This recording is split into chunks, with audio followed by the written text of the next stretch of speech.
if my HVAC company were to call me and say, hey, we're doing a free inspection, I wouldn't take it.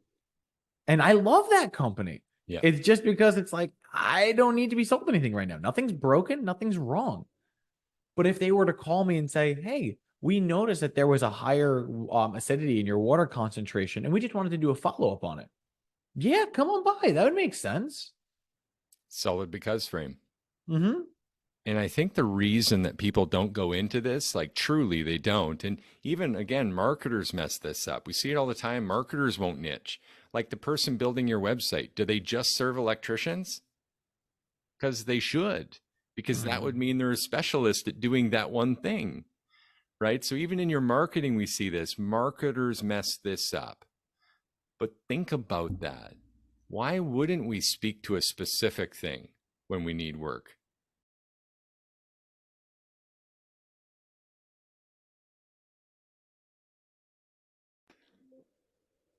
Hello, hello, hello, and welcome back to yet another episode of Electricpreneur Secrets, the Electricians Podcast. I'm your host, Clay Newmeyer. With me, as always, Joseph Lucani. And we are the Electricpreneurs, a couple of master electricians with business addictions, here and ready to serve.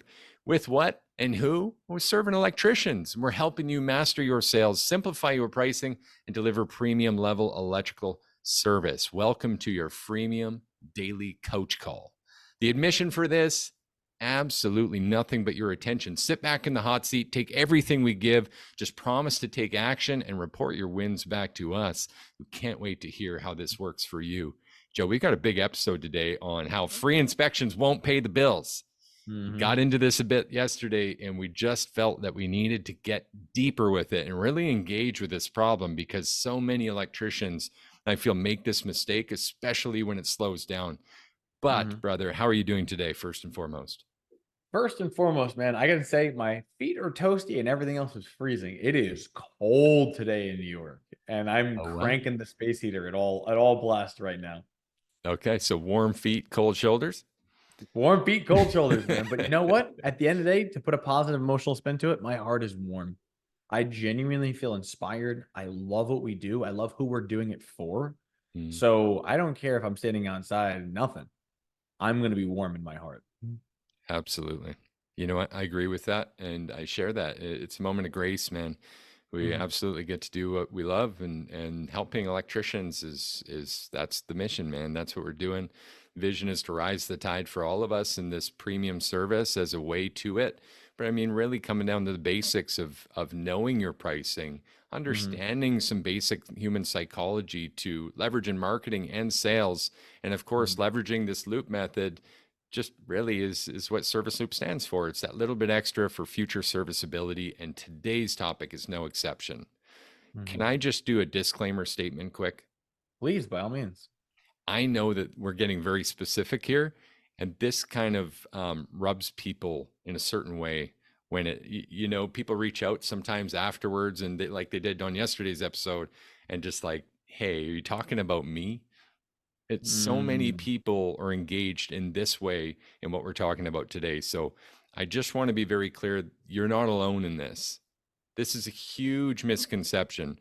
And why I call it a misconception is what we know about marketing ourselves is actually quite wrong fundamentally. We all see the big advertisers, the big companies' ads, because they're the ones with money to throw. And they're the ones with thousands upon thousands upon thousands of eyes to see it, because they've got that money to double down. So really what a lot of times what we're seeing in marketing is an awareness campaign. It's like, hey, don't forget us. Hey, Coca-Cola. Hey, Starbucks. Hey, McDonald's. Hey, Tim Hortons. And a lot of times they'll use loss leader strategies, and it's not really something that we advocate, because we actually prefer a style of marketing and execution that we find is above that. And here's what I mean by that. It's above that because what we're trying to do is speak to a specific issue so that we're in a problem-aware conversation, because we are the specialists who solve problems. I don't mean we as in coaches. I mean we as in master electricians, and you as in master electricians. And as we dive into this today, I hope that you'll understand with us that the free inspection as this loss leader thinking we're going to get a bunch of work and that's an easy conversion is a really lost cause. Yeah. Can we dive right into this, Joe? Yeah, I'd be happy to. And realistically, I want to put you in the mind of a tech and see where the gap is. All right. Let's assume you've had some sort of sales training, right? Doesn't matter where you're not completely green. This is we're sending a seasoned sales tech to the home. So we're already assuming he's not a scrub. He knows what Yeah. he's doing. Gets to the call, and all it is that's on the ticket is this a complimentary inspection. Or they called for something and now they're trying to offer a complimentary inspection. What this tech usually has to do is they've got a list of things that they're supposed to check. I'm going to check your smoke detectors. I'm going to check your GFIs. I'm going to check your panel and check your overhead connections. Going to check. They have a list of things they're checking out. Yep. The thing is, and funnily I said thing, is they're presenting things. And in those things, they're not tied into the who and they're not tied into the why. Mm, So you're called out for a GFI, but you're quoting a panel fully arc faulted. You're quoting out all new Nest smoke detectors. You're quoting out localizing everything. They're relative. It makes sense from an electrician to an electrician. I yeah. see the value. I see why you're doing it, but the customer doesn't. Yeah. And the problem is that you as the tech now need to be in a position where you're quoting things to someone without having either they bringing it up to you or it being relative to their particular situation. Hmm. So when they ask, why did you offer it? You're forced to give a very generic answer. And I've tried doing this before when I first started off, and it never felt good. Yeah. It never felt good. You'll feel So, you'll feel compelled, the pull to mhm, fill the void with words and mhm, ramble on about why something's important without ever understanding why it might be important to them. correct. Why it's important to us is very different than why it's important to them. Like you may have a situation where the customer says, you know what, or even further, you recognize that the kitchen countertop needs to have two dedicated circuits. And you can tell them this requires it for code and for safety standard and they won't care. But you being able to say, you know what, you can have your coffee machine run because I see that you have it tugged into another circuit. It's like, oh, so it's not going to trip when I have my, okay, now the why makes sense. I'm only offering this to you because I know you mentioned your coffee is a big important thing to you. Yeah. And I can see you've got a double burner for the espresso drip. I want to try and back out of this for a moment Sure. and just use a statement that we've learned and come to use very often. And you guys may have heard this before. I'm going to ask you a hard question after, okay? Market the problem that you want to solve, and the sale is yours to mess up. Hmm. Why is that true? It's because if we're marketing a problem using the words that our target market uses to describe that problem, then we're speaking their language about their experience of something that's bothering them. Hmm. So when they call you because you spoke to what they're feeling, what they're engaged with in their minds about this problem, when they call you, it's very clearly to solve or at least create options to solve this problem. Would you agree with that? I would. So if we That would, extract the problem, sorry, man, just to finish this and get to that okay. hard question. If we extract that problem and we just market our discount, Mm, now people are calling us for a different reason. We're just marketing a seasonal offer, right? And when it's general, like a free comprehensive inspection, then the question becomes, what's in it for them? Why would someone call you for a free inspection? Like even picking up the phone and calling is an effort and it takes time. mhm. So what problem are they solving? And if you're causing them to have to guess at what you might be able to solve in that inspection, then that alone is really defective marketing at its root, at its core. Does that make sense, Joe? I agree. And it's one of the reasons why when we call for our first class inspections, we have very specific why factors for every single time that we're calling, such as I know that it's the coldest season of the year. And as a result, we want to prevent any issues from coming larger. So, and then we go into our whole spiel as to why we do these things. Mm-hmm. So the customer can say, okay, I get it. You're calling because if you come now, you can catch problems while they're small before they become bigger. That makes sense. It's the right time. It's the right season. You're it's clear. But when they have to guess, like if my HVAC company were to call me and say, "Hey, we're doing a free inspection," I wouldn't take it. And I love that company. Yeah. It's just because it's like, I don't need to be sold anything right now. Nothing's broken, nothing's wrong. But if they were to call me and say, "Hey, we noticed that there was a higher acidity in your water concentration, and we just wanted to do a follow-up on it." Yeah, come on by. That would make sense. Solid because frame. Mhm. And I think the reason that people don't go into this, like truly they don't, and even again, marketers mess this up. We see it all the time. Marketers won't niche. Like the person building your website, do they just serve electricians? Because they should, because that would Mhm. mean they're a specialist at doing that one thing, right? So even in your marketing, we see this. Marketers mess this up. But think about that. Why wouldn't we speak to a specific thing when we need work? Why wouldn't we do an Mhm. email blast to our clients that's based on data, that's based on options and or even objections, and reoffering things in a way that serves them at a better level using the whys that we already have, right? If we already know this stuff, then why don't we take that specific approach? And the only logical answer is because we're worried that there's only a few people. Whereas me as an electrician, I can see the value in a free home inspection. Look at all the things. The smoke detectors need to be replaced. They got circuits that aren't properly labeled, right? Or even going to the right place. Maybe they've got multiple circuits under a single breaker, right? Like this kind of stuff you find all the time. We Mhm. get it. It's easy for an electrician to find the value. But again, there's a communication and an intention Mhm. gap here, and people see through it, just like the mechanic that's going to do the 100-point inspection for you. I've seen Mhm. countless electricians, and heck, we even have one.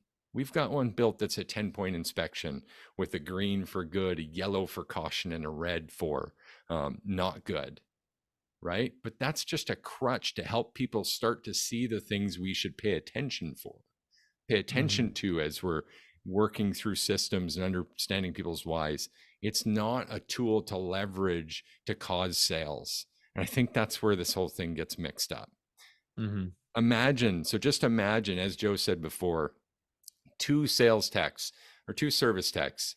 One's going in for a general inspection that someone inquired about, and then he's going to try to create a ticket from this so that it wasn't all for free. Mhm. The homeowner has no idea what that service tech is going to present, and the service tech has no idea what the needs are of that client. That is extremely difficult to close. And I actually feel bad for the service tech, and I feel bad for what happens after that, because if it's any size of a team, the service tech comes away feeling like I'm not converting like I used to. What's going on? Even when there's no leads, I can't seem to hit a home run or even get a base. But then it Mhm. goes back to, if there's a sales manager or service manager or team lead on those, then they're going, well, why didn't you offer this? Why didn't you do this? Why? And it becomes this big like blame cycle when the reality is no one was problem aware. Mhm. And to finish that thought in the comparison is then look at the tech who's problem aware. The client has put their hand up and I acknowledged that, oh, no, we're looking for an EV charger. Actually, we're thinking about getting an electric vehicle. You now have an opportunity as a knight to show up, be informative, be the authority, and be the friend, and actually lay out some options that they may be interested with, and speaking to their why. Go ahead, Joe. I also wanted to put up a point that I think is going to be really helpful for people to know, and that I'm very proud of my ability of creating options on the fly. Mm, But this situation even trips me up. And what I mean by that is this: people will sometimes come into class and they'll say, "What do I do with this?" And my first question is, well, why do they want it? And if they don't have an answer for it, it's usually, okay, well, what are you trying to solve then? So if we don't know the why and we don't know what the customer is trying to solve, I'm pretty much just stuck saying, well, what could we generally offer in this scenario? And it all becomes very broad stroke and vague compared to, no, this is a specific option to solve this specific problem. It's more like, well, did they have surge protection? All right, throw that in. Is it labeled? Ah, throw that in. They have smoke detectors? Ah, throw that in. Localized? Throw them in too. And then why do we do it? Good luck coming with a because frame because it's almost all going to be technical based. Very So difficult. remember, no matter who you are, and my betters are out there, I'm 100% certain of it. There are people who struggle creating this value. And my answer to it is don't chase the what, chase the why. Find out Yes. why they need it and what they're trying to solve, and you will find on-code options. Speaking of answers, man, I'm going to start with the basic today. We've got to wrap this up. Sure. Yesterday, we talked about the specialist checklist. Not a self-promotion. This is free, you guys. We give this stuff away. If you're live with us on the Electricpreneur Secrets Facebook group, awesome. Type in specialist checklist. We're going to send this over. If you're hearing this on your favorite podcast channel, reach out to us on serviceloop.electrical.com or anywhere you see us on Facebook if you're there too. Okay. And what this does is takes the guesswork out of it, because you might be sitting here going, well, if I'm not offering inspections, then what am I offering? Where is that data? How do I know what to do? I don't know what to say. I've never done this before. It's uncomfortable. We're giving you the exact guide to be able to leverage this. You can use it in your email marketing. You can use it in your organic marketing using our Facebook cheat sheet. Either way, it's going to help you interrupt with a problem aware statement, engage in the problem that your clients are facing and thinking and hearing in their head, educate them slightly on it, and then offer a solution like a specific inspection on that device, need, desire, or problem. That's the basic. I know that's big, but all you've got to do is reach out and grab that value piece, guys. You're going to learn a ton from this. It's marketing that even marketers mess up. All right. Yo, do you have an all-star? Sorry. I just left do. you No, hanging. I do have an all-star. It's implied that you're taking the all-star. It's all good. So in the all-star, give me a moment with this, because I had it on the tip of my tongue and then we dropped it. What was it? I'm blanking out here, man. I had a moment. Okay. It's on the top of my tongue. What was it? It's all good. We can come up with something and I can just fill space with my wonderful voice in the meantime. I think that, we're kind of speaking to the marketing bit. Is there anything we can tie into the sales bit here today, Joe? Yeah. So the why? If we're going to go, So if we're going to go into this, yes, I remember what it was. Okay. Sorry. Sometimes my brain goes on a little bit of a journey, but I'm here now. I'm back in the station. Got it. All right. So I want to give you guys an all-star level sales advice. There is a particular thought process that you can follow that's going to help you build options. And the first is be unconvinced that they want or need the thing that they're asking for. Because imagine the difference. Like Dr. House. I want a surge protector. Most lecturers are like, great, let me sit down and show you all the options. Yeah, I got this one, I got that one. It opens like their coat and there's a pile of watches there. It's like, no. Okay. The better question is, oh, well, I'm surprised to hear that. Why do you feel like you need it? And just that question there alone is going to give you your why. I want a generator. Well, I'm surprised. I figured you guys didn't lose power around here a lot. Why do you feel like you need one? I want to get a new panel. Well, why is that? It seems like this one's in great condition. Or is there a reason why you'd want to change it? Well, why not keep it the way it is? Just asking the why and posing that you are unconvinced that they want or need the thing they're asking for will encourage them to double down and give you more of a why. And once you have that why, then you can solve it and you'll have a strong because frame in every option you present. I love that, man. And the line, it's in my head, is just that, like, what happens if we don't? I mean, if we don't, like, what do you mean by that? If we don't ask the why? Adding to discovering that why when you confirm later and say, well, what happens if we didn't do anything about this? Yeah, I mean, and they if we reinforce the problems and the why that's been discussed to really hit that home. Mm-hmm. Man, I didn't mean to interrupt or tag on to you, but that was a massive all-star action. And the moment you said that, I was like, oh, mic drop. That is fire. We've got to go, though. This one's getting long. Hugely impactful podcast, 2 in a row. I love these. Joe, this has been another episode, and all of you listening, of course, to help you master your sales, simplify your pricing, and deliver premium level electrical service. Right here with us on Electricpreneur Secrets. We'll see you guys again tomorrow for another one. Looking forward to it. Take care.